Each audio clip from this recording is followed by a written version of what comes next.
What is happening, Lions Land? Happy Tuesday night. We are back. Johnny Gaz live.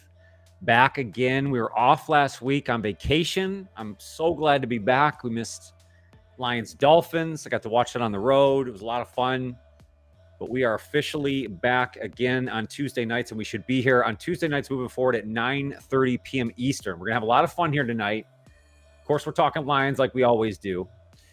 But today we're going to build off of that matchup from the Dolphins, the joint practices. We'll touch on that just a little bit. We'll get into some injury updates. Got to talk about that. Wide receiver battles. We're going to talk about that tonight. We got that going on. Talk about Brad Holmes building this roster, building the 53-man roster as we get closer and closer to the start of the NFL season. We are there, guys. And tonight we're going to introduce a new segment to the lives. We're going to get our special guest involved like we always do, but I'm going to hopefully bring you guys in the chat. We're going to introduce a segment called Buy or Sell. So as we go through our segments, I will trigger some buy or sell questions. You let me know if you buy or sell what I am pushing today. It should be a lot of fun. Let me know what you think in the comments. But before we get into it, let's bring in the man, the myth, the legend. You know him. You love him. Russell Wayne, the villain. How you doing, my man? We're going to bite a kneecap off. That's right. I'm ready. I'm so ready for this season. I cannot wait. The anticipation, it's killing me, Johnny. It's building, brother. Man, so tell me. So we were both experiencing some time off last week. So let's start there. If you don't mind, tell us a little bit about what you did. How did you refresh? How you feeling right now? What brought you back to your place? Well, my in-laws live down in Arkansas, and I have an autistic son, and he every time that we go down there, he just makes these giant leaps, like as far as just like being able to relate to other people and being able to conversate and everything, and and you know, it's good to see my wife's parents. It's a beautiful out in the back mountains, just a alone atmosphere. Nice.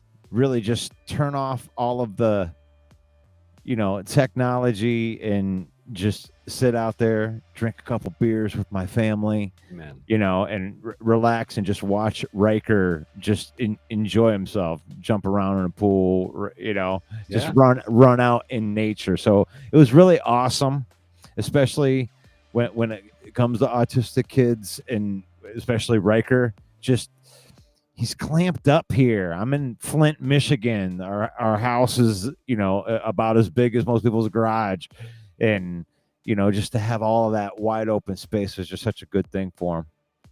That's awesome, man. Sounds like it was beautiful. I like that story. I like that you guys got out to do that, and it's good to always see family. I mean, it's always like a good way to ground yourself. You know what I mean? Is get back on some blood and break bread, do what you do. I'm glad you got to do that. I ended up traveling back to Michigan, so I saw some family there. We went to a Tiger game. Saw the Tigers beat the Angels. That was kind of cool. I've been American a long time. You like that? But yeah, it was nice. Got to be with family. I was on the road again, traveling back on Saturday when the Lions were playing the Dolphins. But I did get to catch it through my NFL app on my phone. Thank gosh for that app. $14.99 a month, baby. So much worth it. But so let's start there. Why don't we start there before we get into our big topics of the day? What, $14.99 a month? Dude, oh, something different. too much already. But hey, it came in handy. I would pay $14.99 a month in one sitting to watch the Lions, so not a problem. You've had enough of that shit. Exactly. So tell me, first of all, did you watch the game? I'm assuming you did. Yes. What did you take anything out of it? Is there any big thing that the villain says this is what I took out of the game against the Dolphins? Well, nothing out of the game particular, but what I take away from the week in general is that joint practices are more what the team is going to be like than what the preseason game is.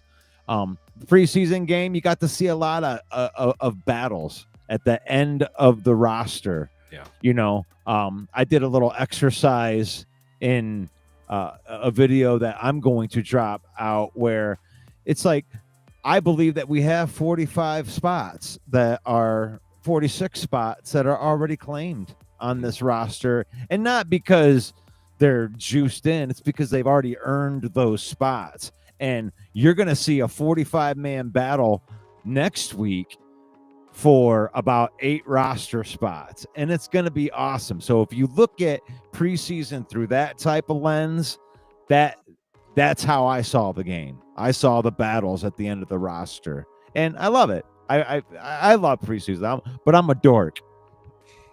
You like that? With you. There's nothing wrong with being a dork during NFL preseason. There is so much you can only take out of that preseason game, and I'm with you 100%. I think the couple little things that I would say is Isaac Tesla continues to dominate and just show that he's better than the second and third string players that he's playing against.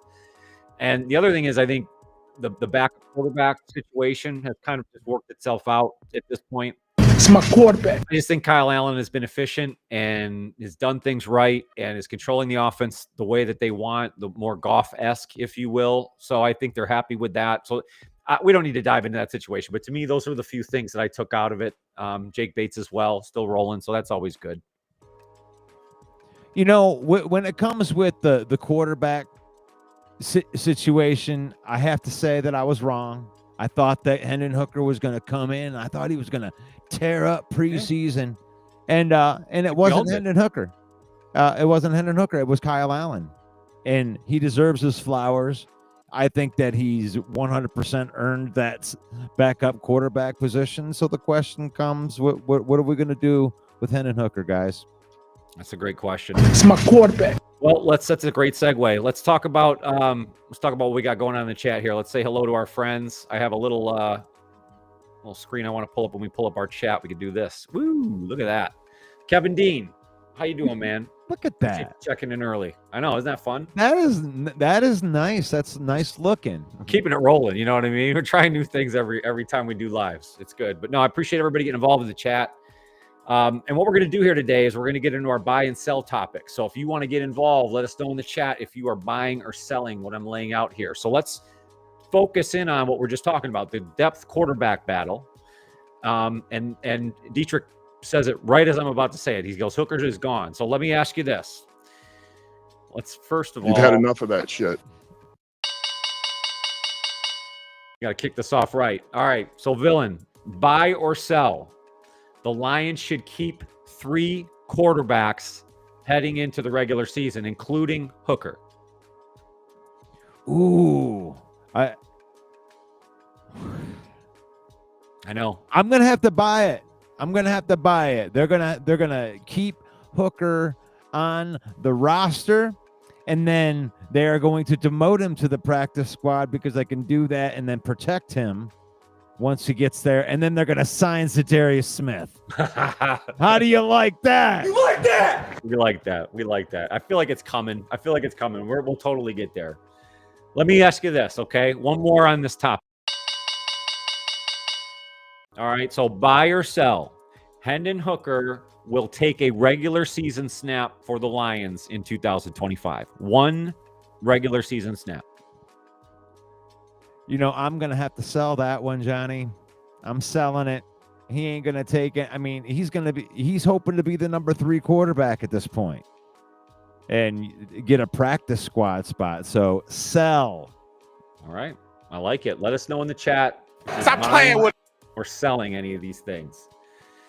So before we get, again, away too far from the preseason game, one of the unfortunate things coming out of it was the injury to what I thought Ahmed Hassani, the pectoral injury. It's a bummer. And I wanted to talk to you about it because we had hyped him up a little bit. I think we were getting excited about his potential. Tell me, what does that mean for the Lions? What does it mean for the kid himself? And is this a big deal? I think it sucks for him because, you know, he's missing developmental, you know, very, very important snaps. He might have even had a chance to, you know, to have some opportunity to get in there on a rotation this year. But as far as the impact of, you know, what they needed him to do, I don't think that they needed him to do anything off the bat. So as far as hurting the team, I don't think it hurts the team all that much. But, you know, you really wanted to be able to develop that guy. It opens up the door for guys like Cooper and Nate Lynn to make the roster maybe on the back end of it. So, yeah, did that answer it? It does, and I think I'm that's not buying or selling or anything. not yet. Well, I'm going to get you one here, and before we go too far, Jill is selling the Hooker deal, and also Dietrich. He's selling that as well. But going back to Hassanin, I guess the question becomes, depending on the extent of this injury, and I didn't hear today whether or not they've truly designated if he's done for the year or if they're going to hold off. Did you hear anything update-wise on that? No, but the thing is like once you get into the season, you don't have this training camp type of development where they can work one-on-one or anything. So even if he were to come way late in the season, I mean, there's not much that he's going to be able to do at that point, because then you're looking for experience and at that point. Okay. So why don't we kick it right there then? So buy or sell. The Lions should stash Hassanin on IR and use his roster spot on another edge rusher. So it kind of would lean to what you're saying, is it gives him time to clean up and develop and would allow the Lions to use that space in another way. What do you think about that? I don't, what am I buying or selling here? They stash him on the IR. I would buy that. I think they're going to stash him on the IR, and then they're going to keep him there for as long as they need, and he may come back towards the end of the season. But I mean, it would serve him better to make sure that he gets through that whole injury thing. I don't think they're going to push him to get back. So I'm buying that. They're going to stash him on the IR and pick up somebody. Yeah. I mean, for me, the Big Z. Yeah, that's it. I mean, that's the immediate thing. And I mean, I would like it to be Big Z. I hope it is. But even if it's not, I think they got to use the roster spot to their advantage, and because they don't need to rush this kid. I don't think they were going to rush him anyway. So there's no reason to rush him back or try to think they got to push this. So I'm with you there. Let's stick with the defensive side. Jared Goff had come out in some recent articles. They were asking, It's my quarterback. Exactly. They're asking about how training camp's been going and his impressions of the offense and the defense. And his focus really was defensively and how impressed he's been with how difficult it's been going against this defense. So, he's really praised the improvement in the communication. He focuses on the linebackers and, of course, the secondary and kind of the communication between those few groups. So let's kick it off right there. Buy or sell here, Bill, and the Lions defense will finish as a top 10 unit in the NFL this season. I'm buying that. I'm buying barrels of that. I'm going to bring a extra semi and I'm going to load up with a second load. I'm buying all of that. Mm-hmm.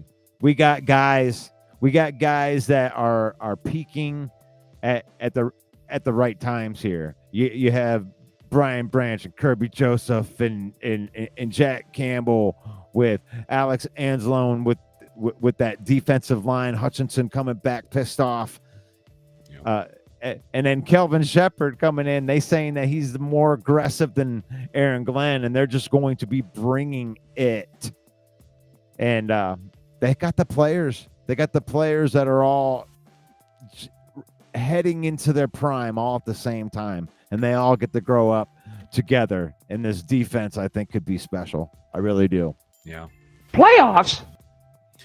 Yeah, I just think I'm buying this all day. I just think the fact that Jared Goff can see the difference compared to years past, and I just think that speaks on the talent level in the secondary improving so much. And I mean, we loved Anzalone. We knew Jack Campbell was coming along, and as they continue to get these injury pieces back, it just felt like everything's coming together at the right time. So barring some other crazy injuries here in the preseason, I really think they're in a really good spot. Terrion Arnold came back this week with a vengeance, and he seems to be acclimating well. So there's a lot of upside to this defense. I'm absolutely buying that 100%. Gobs of it. Gobs. Yeah, you know what? Get me on a monthly subscription. Right.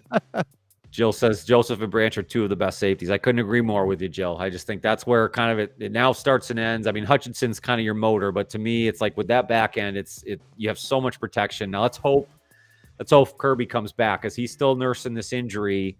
They're not trying to push him back either, but it sounds like he'll be ready for the regular season. So things should be good on the safety side of things. I am so excited for Jack Campbell. Yeah, because I'm one of the people that was jumping up and down when they drafted him, because I just, you're looking at that, at the prototypical thing, and then check it out. He's there with Kelvin Shepard. They're learning the NFL together. Linebackers coach, he's got his boys down in the foxhole. He's learning how to play in the NFL, going to his third year, and his boy gets made. He gets made. He becomes the DC. So now Jack Campbell, who's been down in the foxhole with Kelvin Shepard. Kelvin Shepard's got his captain. He's got his leader of the defense right there. Yeah. And he's going to take it this year. I'm so excited for Jack Campbell, and he's one of the big reasons I believe that this defense is going to be a top 5 defense this year. Playoffs? All right, Villain. Then let's hear it. Buy or sell. Jack Campbell will lead the Lions in tackles this season. That I am buying a gob of that too. Give me a dump truck of Jack Campbell. The thing is the defense is going to run that way. Yeah. The defense is designed to funnel everybody to where Jack Campbell can destroy you. Yeah, that's what it is. So yes, I'm excited. I buy it. How about one more then? Buy or sell. Brian Branch will be an all-pro safety within the next 2 seasons. I'm buying it. I'm buying it. This is awesome. You're buying a lot of stuff. I love it. I love that. Well, on this defense, Brian Branch, hell yeah. I think it's one of the greatest picks of the modern era for the Detroit Lions. Getting him and who he is in the second round. Yep. It's a beautiful thing. It is. So let's move on. Let's talk about training camp a little bit. Last couple of days of training camp has been interesting.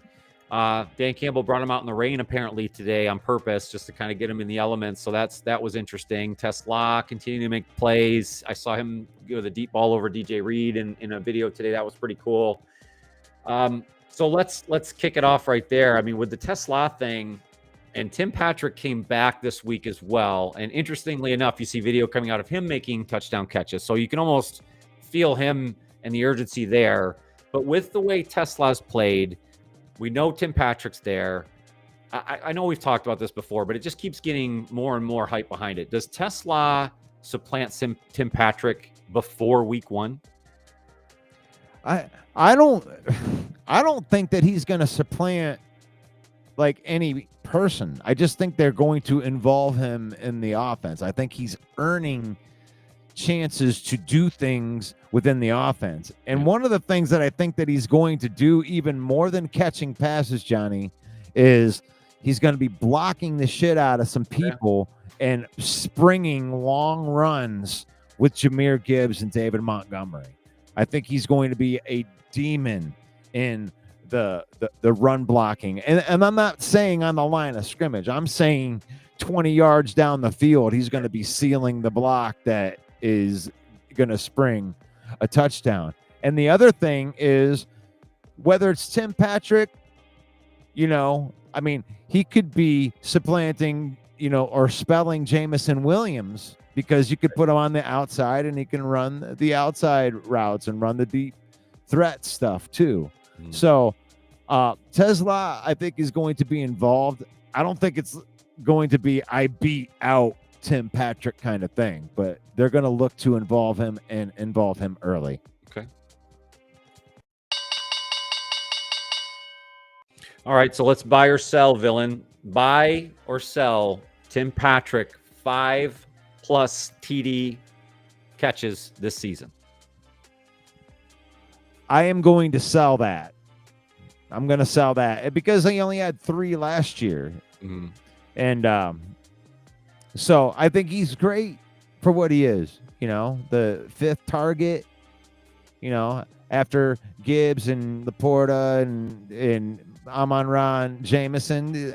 I mean, you're gonna beat out that number 5 cornerback. Hell yeah, that's Tim Patrick can do that. Don't forget Khalif Raymond is going to get in there too. So we got playmakers all over the place. So I'm going to sell that.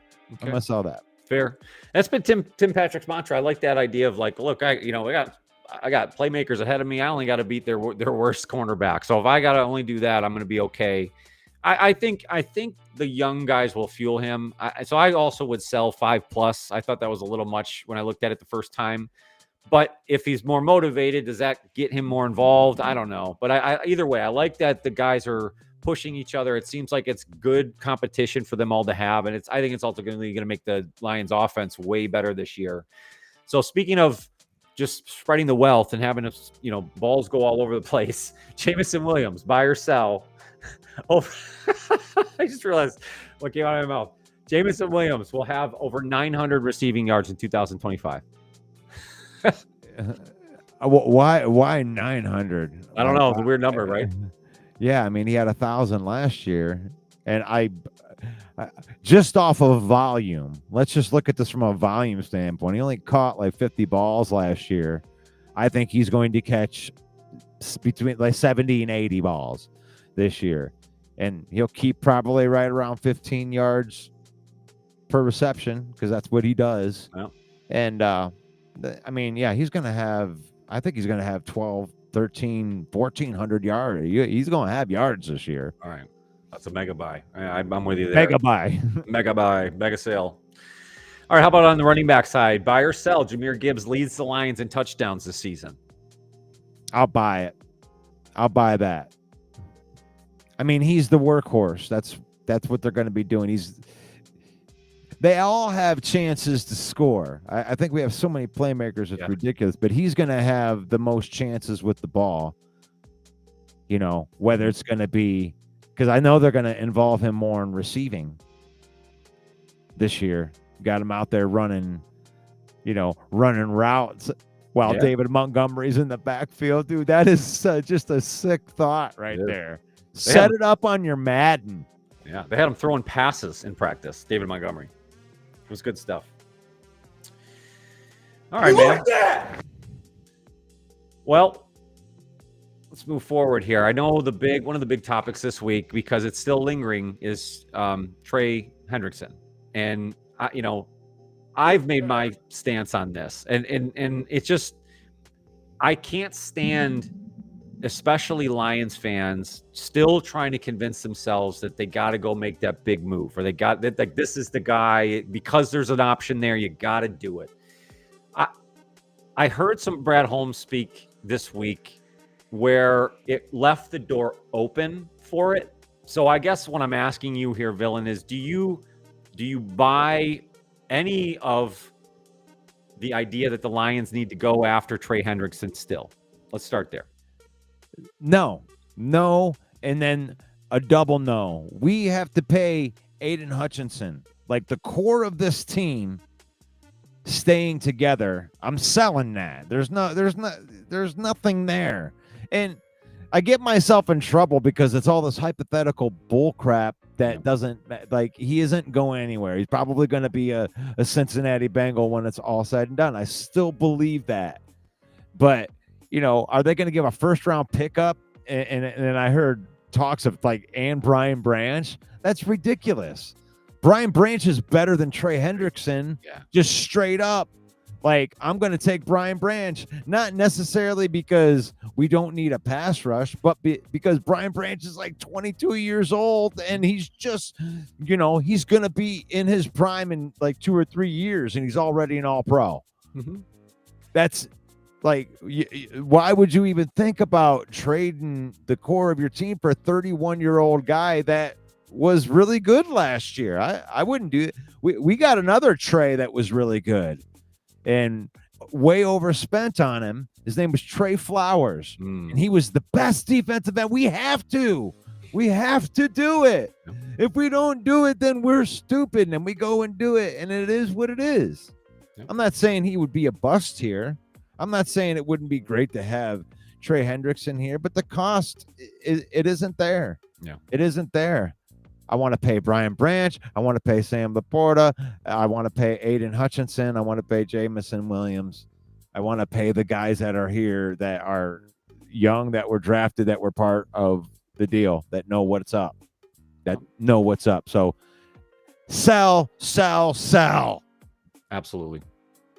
I'm with you. And I think we all like the production that the player has. And I think I wouldn't be mad about the fit because I think it would work, but I don't, like you just laid out there. I won't repeat you because you said it perfectly. I want to pay the players that are here, the ones that we know will produce for us and will continue so down the road and aren't 30 plus years of age. It just all makes sense. So I don't see Brad Holmes pulling the trigger on that whatsoever. But let's buy or sell this, Villain. Should Brad Holmes make any sort of move for a proven pass rusher before week 1? Yeah, I think that when Ahmad Hassanin, that was a roster spot. That's a void. There's a void there now, and I think they need to fill that void. And I think that Za'Darius has been on speed dial this whole time. When they sign him 2 weeks before the season starts, I'm just saying, I am not going to be surprised at all that he waited till all of the training camp and the sweating and the August and the July. Oh, it passed. And then all of a sudden, oh, hey, Big Z, welcome back to the team. I hope that you enjoyed your vacation and it's time to go to work. And then he has 2 weeks to get back into football shape to where we only really need him on third downs anyway at the beginning of the season. Yep. Was that good? No, it's perfect. I mean, you put it right there in a nice little box. You wrapped it up. Wrapped it up. Make it a little bow. I loved it. Well, we're going to bite a kneecap off. That gets us closer to the regular season and what this roster will finally look like. And that's kind of where I'm going with this. Now, you had mentioned you're putting together some content that kind of lays out some roster projection stuff. Is there anything that's surprising you from what you've seen? Are there any players on the back end now with these injuries, or anybody you're expecting either to make the team that would be a surprise, or maybe that won't make the team that could be a surprise to some fans out there? I wouldn't say that there's a surprise anywhere. I just, I can't emphasize enough how far that we've came. In 2021, you have a lot of these like diamonds in the rough guys, like Jackson Meeks, like you got these diamonds, and they would definitely make the team. You could find there'd be a spot there for them, but they've built such a strong roster that you got these guys that you're just not going to beat out. So but I like a lot of the back end stuff that's going on. Are they going to keep Kingsley at center? Are which of the 5th and 6th offensive linemen that are in the middle, which guys are they going to keep?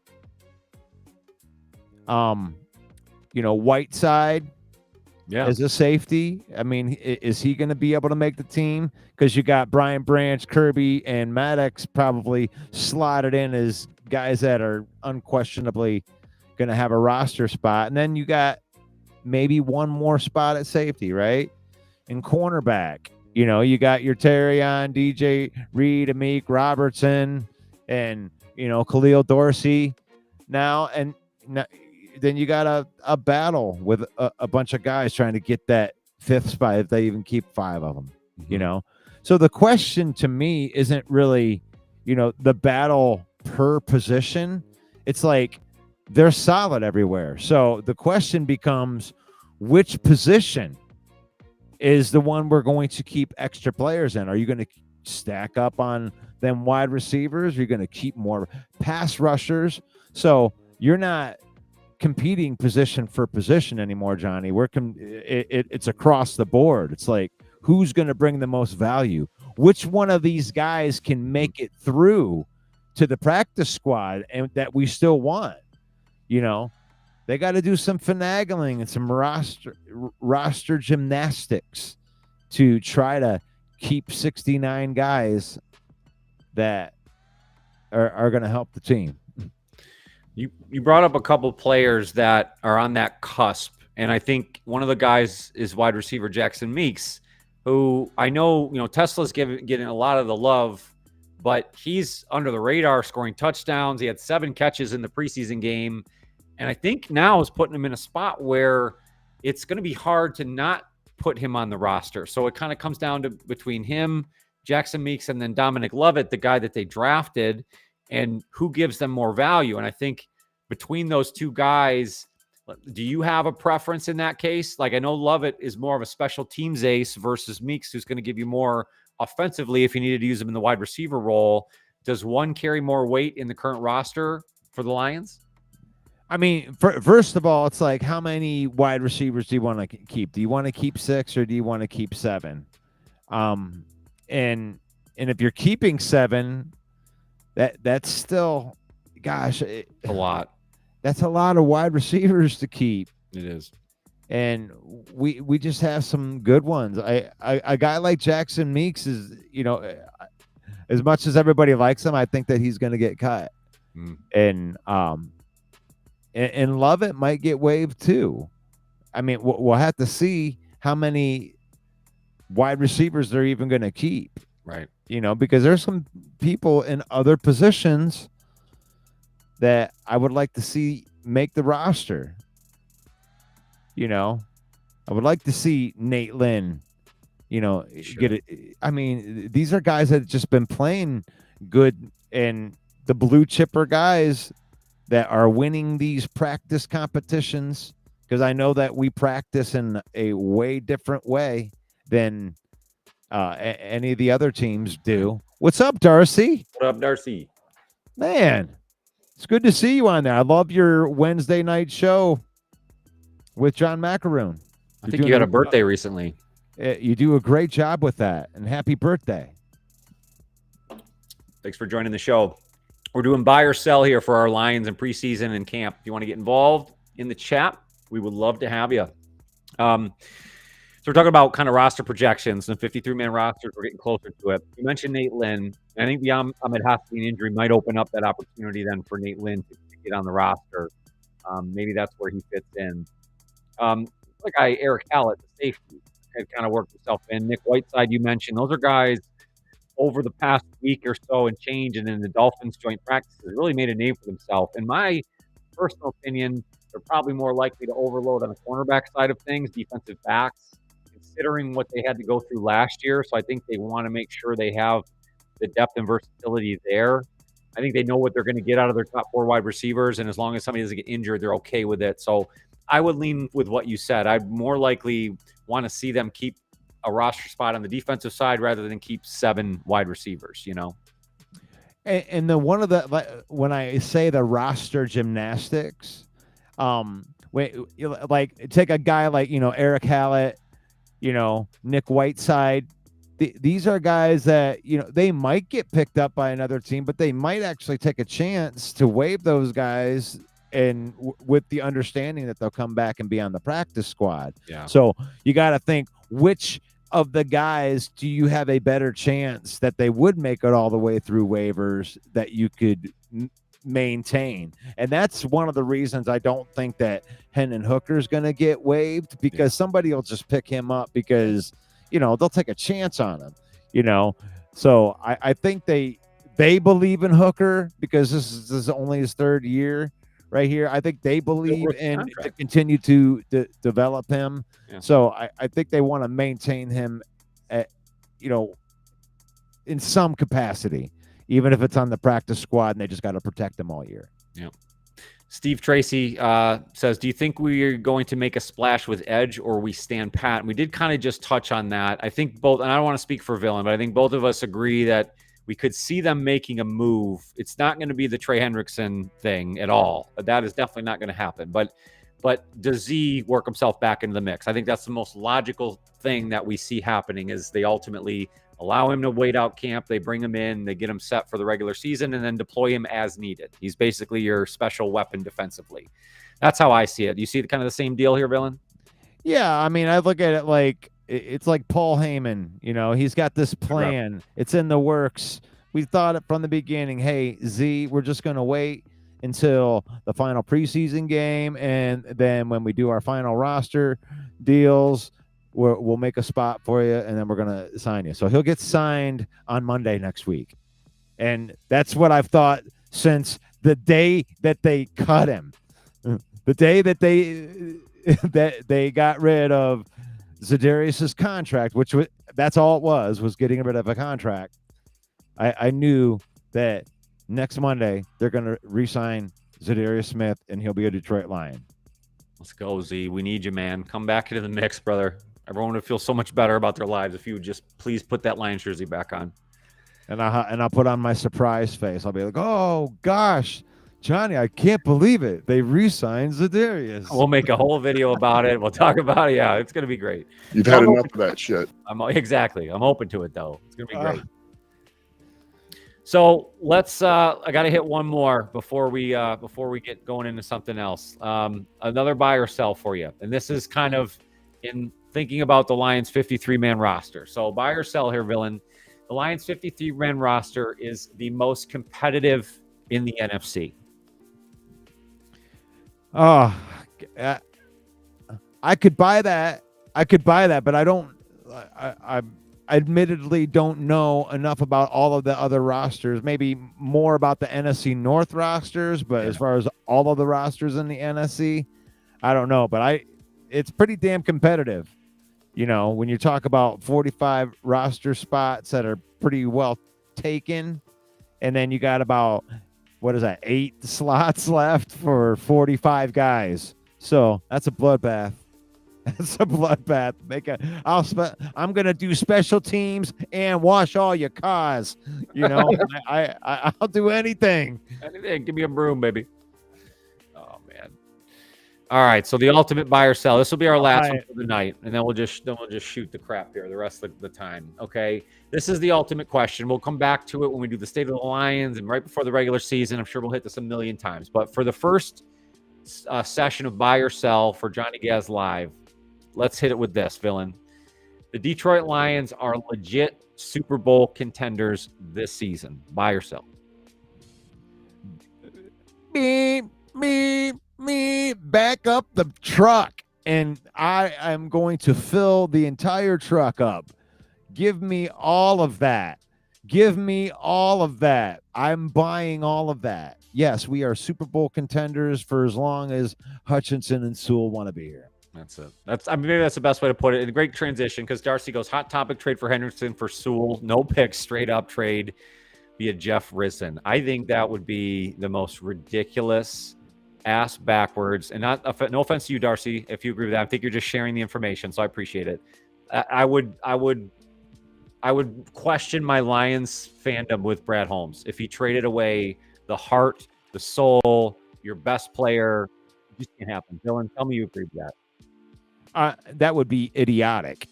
If you were to trade Penei Sewell, you better get Hendrickson and Joe Burrow. Yeah, give me Burrow, and we'll talk about it. You put Burrow in there. Maybe Sewell's generational. That can't be a real thing. They wouldn't even think about that. Hendrickson's is 31 years old. I mean, Jeff Risson being drunk when he wrote that. Yeah, I don't. That's got to be fake. That must be his burner account. That can't be real. Yeah. Keep Penei, absolutely, Jill. Steve goes on to say, do we think Vikings have some growing pains ahead? Bill, why don't you take that one first? What do you think? I mean, it all hinges on J.J. McCarthy. And I think that most Viking fans underestimate how well Sam Darnold played last year. And just the floor for what they need J.J. McCarthy to be just to get it back to the way that it was it isn't easy. I mean, they need him to be spectacular as a floor in order for them to maintain. So I think that's a tough ceiling to get. So I would say, yes, they're going to go through some growing pains this year. Yeah, I agree with you. The one thing that I like a lot of things about Minnesota. They got a great defense. They got good players. I love their defensive scheme, but more than anything else, I love their coach. I love Kevin McConnell. I just think he's got I just like the new age kind of way he looks at things. I think he's got a good mind for football. He turned Sam Darnold into more than a serviceable quarterback and brought that team 14 wins. So I just, if he can work magic with JJ McCarthy, and there's certainly more talent there, but I just don't know. And I mean arm talent. I mean like quarterback talent. I don't mean he's going to be a better quarterback than even Sam Darnold. That's really the question, is can he just give him a little bit more athleticism than Sam did and be consistent and efficient? Then they have something there. But if he's trying to make plays and trying to do things that are outside of his scope, which I thought I saw him do sometimes at Michigan, then that's not going to work. So, but I trust that Kevin McConnell might be able to sing him into in the right space, and that's what scares me more than anything. Yeah, I can agree with that. From that part, I think that Kevin O'Connell is one of the best coaches in the NFL. Yeah, and they went through some attrition last year at the beginning, with JJ McCarthy going down, and they just have a good roster. It's coached well. They have good pipeline, next man up type of deal. So, but the thing is Sam Darnold played out of his mind last year. So I'm just, to me, I look at things like that. I'm a dork. So it's like he put up some really, really good numbers. Whatever you think of Sam Darnold, he may have, choked away your playoff dreams, and you hate him because of the way it ended.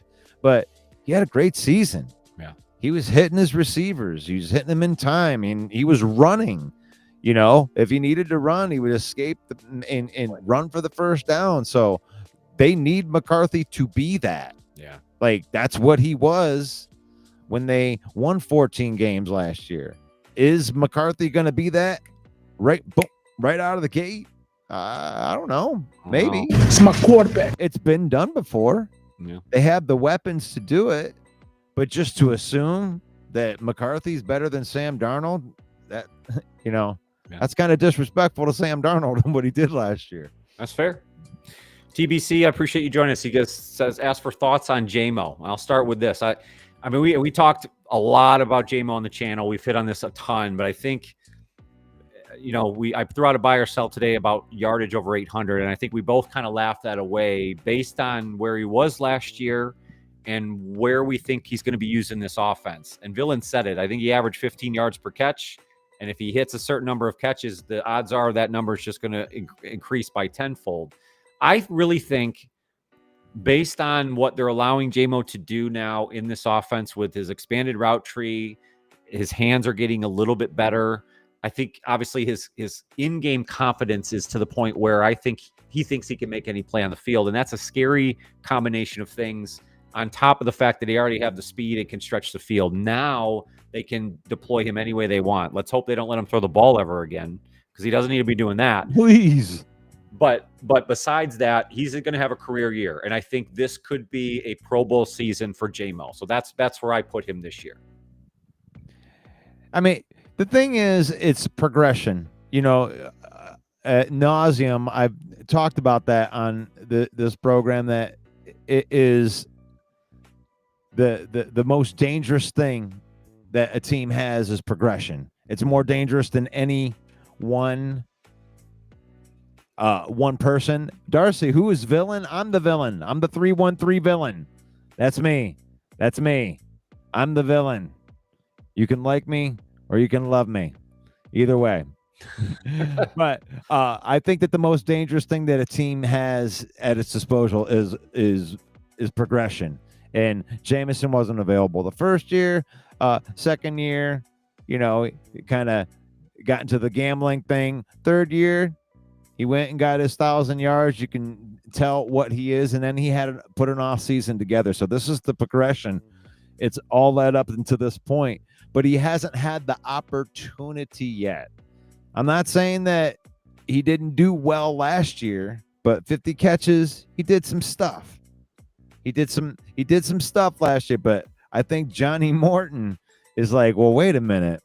I think that we need to target this guy. I think just from a volume standpoint, you're looking at 70, 80, maybe even 90 catches from Jamison Williams. And if he does that, at 15, get out my calculator right here, what is that? If he has, Beep, boop, beep, boop, boop. yeah, let me get this out. Let's Okay, look at it. Bop, boop, beep, beep, boop, bop, bop. Yeah. Beep, beep, boop, boop. 15 times, let's just say 80 catches. That's 1,200 yards. A lot of yardage. And that's not like him going crazy, right? That's just him doing what he does and just getting more volume. Amon Ra's still going to catch 120 balls, Put it in stone. 111 catches, 1,200 yards. It's a guarantee. Well, let's look ahead because we got one more preseason game left. And maybe even more important, they have one more joint practice left. I think it's Thursday. They're going to practice again with the Houston Texans. They're coming into town. I think they're coming into town. I believe it's going to be at the Meyer Performance Center, but correct me if I'm wrong. Either way, joint practice with the Texans. Let's go. What do you think? I know we talked a little bit earlier about what they pull out of these joint practices, but is there anything specifically about the Texans team that you get excited about, considering they're going to practice against them 1v1s? I'm really looking forward to the bookend matchups here. I want to know how Decker and Sewell do against Will Anderson and Danielle Hunter. Nice. Because that you're not going to get a better test than that. That may be the best pass rushing duo coming off the edge in the National Football League. You can argue with a wall, but that's a damn good combo right there. And that's a great test. Let's see where you're at. Taylor Decker. That's really good. Sewell. Yeah, I love it. That's why I like speaking with you, Russell, because that's the perfect answer, right? I mean, this is the perfect way to test, is your offensive line exactly what you wanted it to be? Is it the same as last year? Is it better? Are you able to move forward? And I think the Texans defensive line will test that. It's perfect. The one thing for me was, because that's the answer, but the other thing for me was, how does the defense contain the quarterback? Now, this is, and we always question the Lions defensive line, interior pressure. Does that work in the opposite way, the way we want to see, what you've just described? Can the Lions get pressure, and can they contain a mobile quarterback? So I don't have any qualms about their secondary. I no worries at all. I think they can cover. I think they can play man. They can play zone. We talked about their linebackers. I think everything filters there. So the question for me is, can the defensive line work in conjunction, not only to get interior pressure, but to contain a quarterback? So that's what I want to hear about this week. That, man, if they dominate the Houston Texans like they did the Miami Dolphins, I'm feeling really good about this defense just from a schematic standpoint and the talent that they have to execute it, to be a very, very aggressive defense. And everybody's worried about a pass rusher opposite of Hutchinson, and it's going to be Derek Barnes, guys. I'm telling you right now, I'm calling my shot. Derek Barnes is going to have double-digit sacks this year because they're going to use him and deploy him like a weapon. And it's the way that they were going to use him last year at that Sam linebacker position. He just needed to be able to cover. He's got a very unique skill set to where he can rush the passer on one, or he can go cover somebody on another. He's a good tackler out in space. So I think it's going to be Derek Barnes is going to emerge as a sack artist this year. I love it. I'm with you. I like that prediction. I think it's how about we do this?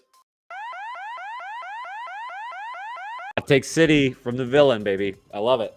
I guess on top of that, I'll add the Marcus Davenport experiment. I want to continue to see him make plays. And I know he can, but I need to see it to believe it, to know it's going to happen in the regular season, and then we'll just keep our fingers crossed that he remains healthy. But I keep hearing good things, so I want to continue to hear that as he plays in these joint practices. I'm not hearing enough out of him yet, but I feel like it's the Lions organization not wanting to speak any good about him, because as soon as they do, there goes his arm. It's busted. So I want to continue to see that. I think it helps Hutch so much if you have a running partner. So to me, and now without Hassanin, yes, they got a ton of depth pieces, but I just think they gotta get Davenport rolling. So I want to hear that as well.